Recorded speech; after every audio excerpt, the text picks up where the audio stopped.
சொக்கநாதன் பெற்றெடுத்த பிள்ளையாராம்.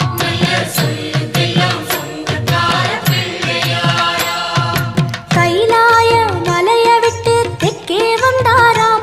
இந்த பிள்ளையாரு பட்டி கண்டு இருந்து விட்டாராம்.